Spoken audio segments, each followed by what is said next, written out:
ان کردار کا تو پہلے تو غازی بن جا، جیت نہ پائے کوئی ایسی تو بازی بن جا، جیت نہ پائے توڑنے والے بنائیں گے تیری خود مسجد، توڑنے والے بنائیں گے تیری خود مسجد، شرط بس یہ ہے کہ تو پہلے نمازی بن جا، شرط بس یہ ہے کہ پہلا پیغام نکل گیا، بہت دھیان سے سوالوں کا نمونہ آپ نے سنا ہے۔ دوسرا پیغام آپ کی خدمت میں قرآن کے حوالے سے لے کر کے آ رہا ہوں، یہاں سے لے کر کے وہاں تک بیدار ہیں، بیداری کا ثبوت دیجئے۔ قرآن کو اپنے گھر سے سجائیں گے، قرآن سے اپنے گھر کو سجائیں گے، ہاتھ اٹھائیے انشاءاللہ۔ جب بیٹی سسرال جائے گی تو تلاوت کی جگہ قرآن کو سسرال رخصت کر دیں گے، ہاتھ اٹھا دیجئے انشاءاللہ۔ خیر جیسا ہے، جیسا آپ کا دال چاول ویسا میرا فاتحہ، دھیان سے سنیے گا، تیزی کے ساتھ نکل جائے گا۔ پوری دنیا میں کوئی ایسی مشین نہیں ہے جو بتا دے کہ آپ کی دعا قبول ہوتی ہے کہ نہیں، خدا سے آپ کا تعلق ہے کہ نہیں، آپ کا دل زندہ ہے کہ نہیں، لیکن ایک چیز ہے ہمارے گھر میں بھی ہے، مسجد میں بھی ہے، وہ قرآن ہے، وہ آج بھی بتا دے گا کہ آپ کی دعا قبول ہوتی ہے کہ نہیں، خدا سے آپ کا تعلق ہے کہ نہیں، یہ دل زندہ ہے کہ مردہ ہے۔ اگر اس دل کے اندر قرآن ہے تو یہ زندہ ہے، اگر اس دل سے قرآن نکل گیا تو یہ مردہ ہے۔ اس کی پہچان ہے کہ جگانے پر بھی نہیں جاگتا۔ اگر قرآن پر عمل ہے تو دعا قبول ہوتی ہے، اگر خدا سے تعلق ہے، قرآن سے تعلق ہے تو خدا سے تعلق ہے، اگر قرآن سے تعلق نہیں تو خدا سے بھی تعلق نہیں۔ کچھ لوگوں کو آپ دیکھیں گے ہاتھ میں تسبیح ہوتی ہے، سبحان اللہ سبحان اللہ سبحان اللہ بولتے ہیں، کچھ لوگوں کو آپ دیکھیں گے موبائل ہے، موبائل کھول کر کے قرآن پڑھ رہا ہے، دونوں میں فرق کیا ہے؟ خواجہ نظام الدین اولیاء اللہ رحمت اللہ کے حوالے سے سنا رہا ہوں۔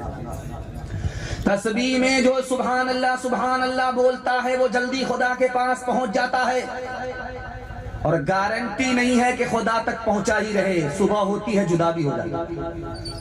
لیکن جو لوگ قرآن کی تلاوت کرتے ہیں وہ خدا تک جلدی میں نہیں پہنچتے، بہت دیر لگتی ہے، لیکن جب وہ خدا کے پاس پہنچتا ہے تو پھر کبھی جدا نہیں ہوتا۔ پوری دنیا آگ سے بھر جائے گی، کون لوگ آگ سے بچیں گے؟ تو لکھا کہ اوپر سے رسی آئے گی، آسمان سے رسی آئے گی، جو لوگ رسی کو پکڑ لیں گے وہ بچ جائیں گے آگ سے، جو لوگ پکڑ نہیں پائیں گے وہ ہلاک ہو جائیں گے۔ محی الدین ابن عربی رحمت اللہ علیہ نے کہا جانتے ہو وہ رسی کیا ہے؟ وہ قرآن ہے، قرآن کو پکڑ لو گے جہنم کی آگ سے نجات پا جاؤ گے، قرآن کو نہیں پکڑو گے یہاں بھی تباہ ہو جاؤ گے وہاں بھی ہلاک ہو جاؤ گے۔ امام صاحب نماز پڑھا رہے تھے، سورہ فاتحہ کے بعد بھول گئے، اب سوچا کہ یار مقتدی کو پتہ نہیں چلنا چاہیے کہ میں بھول گیا ہوں، تو بار بار اعوذ باللہ من الشیطان الرجیم اعوذ باللہ من الشیطان الرجیم اعوذ باللہ من الشیطان الرجیم۔ مقتدی نے سوچا کہ کیا ہو گیا، امام صاحب کو مرگی تو نہیں لگی، بار بار اعوذ باللہ من الشیطان الرجیم پڑھ رہے، پیچھے ایک مقتدی ہوشیار تھا وہ سمجھ گیا، وہ بولا پیچھے سے امام صاحب بار بار اعوذ باللہ من الشیطان الرجیم پڑھتے ہیں، شیطان کا کوئی قصور نہیں ہے، قصور آپ کا ہے، آپ کو سورہ فاتحہ کے بعد آگے یاد ہی نہیں ہے۔ ہاتھ اٹھائیے، وعدہ کیجئے قرآن سے اپنے بچے کو مسلمان بنائیں گے، پہلے مکتب کی تعلیم دیں گے، اس کے بعد اسکول کی تعلیم دیں گے، ہاتھ اٹھا دیجئے انشاءاللہ۔ جو سب سے ضروری ہے مسلمان نہیں پڑھتے، ایمان کے صحیفے کو نگہبان نہیں پڑھتے، ایمان کے صحیفے کو یہ کیسے مسلمان ہے جو صبح سویرے، یہ کیسے مسلمان ہے جو صبح سویرے اخبار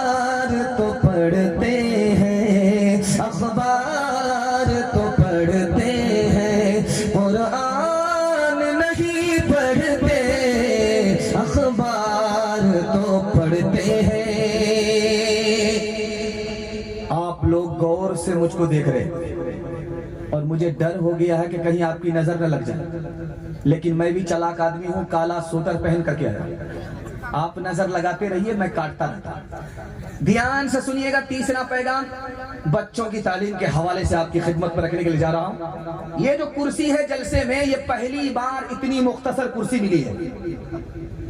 یہ کرسی ہے مکمل، میں فٹ بیٹھ رہا ہوں، لیکن ایک آدمی میرے بعد بیٹھے گا، یہ کرسی بھی پناہ مانگی کیونکہ 100 کلو وزن ہے اس کا۔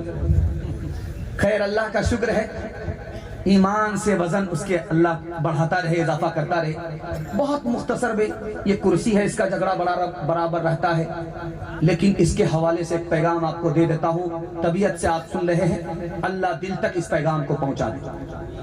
اللہ نے سلیمان علیہ السلام سے کہا، یا تو کرسی لے لو، یا تو مال لے لو، یا تو علم لے لو، کیا لینا چاہتے ہو، مگر ایک ملے گا۔